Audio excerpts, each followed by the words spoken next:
Alhamdulillah wassalatu wassalamu ala Rasulillah wa ala alihi wa ashabihi wa man wala ma ba'du. Jadi tadi ada pembicaraan sedikit tentang riba, maka pada kesempatan kali ini ana akan sampaikan sekilas tentang riba, mudah-mudahan bermanfaat bagi kita semua. Jadi riba itu ada dua, ada riba dain sama riba bai'. Riba dain itu penambahan hutang, misalnya hutang 1 juta kembali 1.100.000, maka kelebihan 100 itu namanya riba dain. Adapun riba yang kedua, riba bai'. Yang harus dipahami dulu masalah riba bai' ini 6 jenis harta riba. Komoditinya itu apaan? Jadi yang pertama emas, yang kedua perak, yang ketiga kurma, yang keempat gandum atau disebut dengan bur, yang kelima gandum jenis murah atau syair. Ya, jadi ini lebih murah, lebih jelek. Kemudian yang keenam garam. Nah, ini harus paham dulu 6 ini. Emas, perak, kurma, gandum jenis murah dan garam. Nah, dari keenam ini dibagi dua, yakni yang pertama emas dan perak sebagai alat tukar, yang kedua kurma, gandum jenis murah dan garam ini sebagai bahan makanan pokok dan tahan lama, sehingga termasuk emas dan perak ini uang, rupiah itu termasuk. Jadi sebagai alat tukarnya ini emas dan perak, kemudian sebagai bahan makanan pokoknya ini kurma, gandum jenis murah, garam, termasuk juga beras, jagung, kemudian kacang-kacangan yang bisa tahan lama dan dia termasuk makanan pokok misalnya. Nah, maka dia termasuk gitu ya. Terjadinya penukaran ini, tukar menukar barang ini dari kedua inat yang berbeda, ini emas, perak dan uang itu inatnya alat tukar. Adapun kurma, gandum jenis murah, garam, beras, jagung itu sebagai bahan makanan pokok, itu inatnya. Maka 3 kemungkinan penukaran dari barang-barang ini. Yang pertama, sesama inatnya dan bendanya sama. Misalnya emas dengan emas, perak dengan perak, kurma dengan kurma, gandum dengan gandum jenis murah dengan gandum jenis murah, garam dengan garam, beras dengan beras, jagung dengan jagung. Maka dia punya 2 syarat. Syarat yang pertama, ukurannya harus sama, beratnya itu harus sama. Jadi kalau 1 gram harus ditukar sama 1 gram emas dengan emas, perak dengan perak, dan seterusnya. Syarat kedua harus tunai, tidak boleh utang. Jadi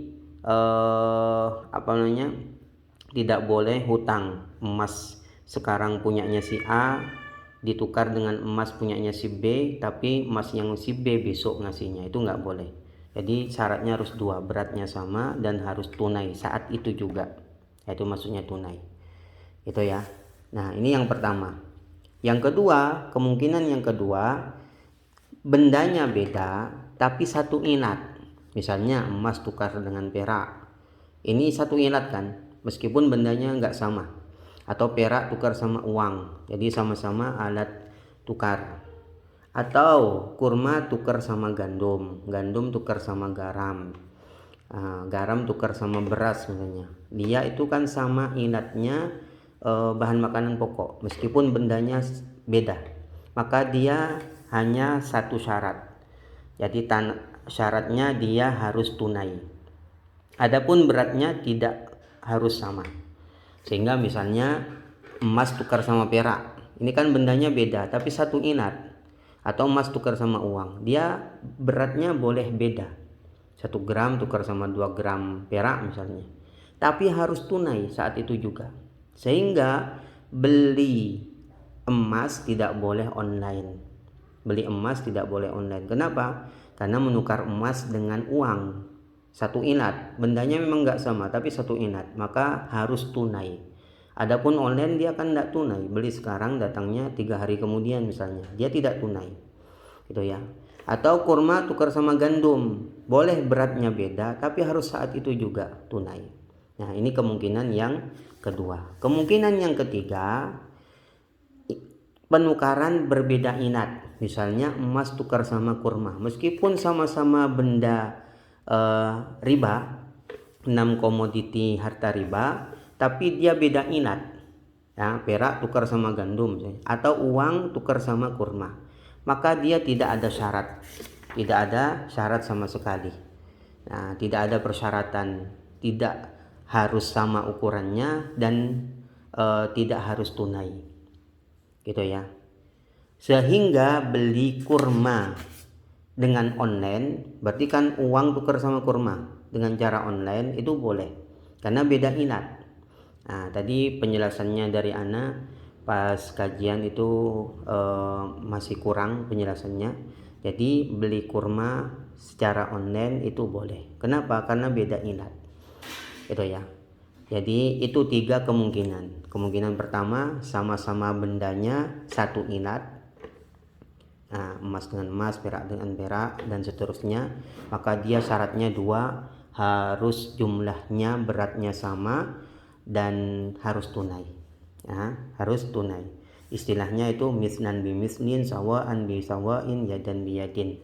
Jumlahnya sama, takarannya sama dan harus tunai. Yadan bi yadin itu harus tunai. Kemungkinan kedua, sama-sama inatnya satu inat meskipun bendanya beda. Emas sama perak satu inat, kurma sama gandum satu inat ini. Maka dia syaratnya harus tunai. Beratnya boleh beda. Kemungkinan yang ketiga, beda inat. Jadi emas tukar sama kurma, alat tukar ditukar sama bahan makanan pokok, maka dia tidak ada persyaratan. Jadi boleh beratnya nggak sama, kemudian boleh tidak tunai. Nah, barakallahu fikum.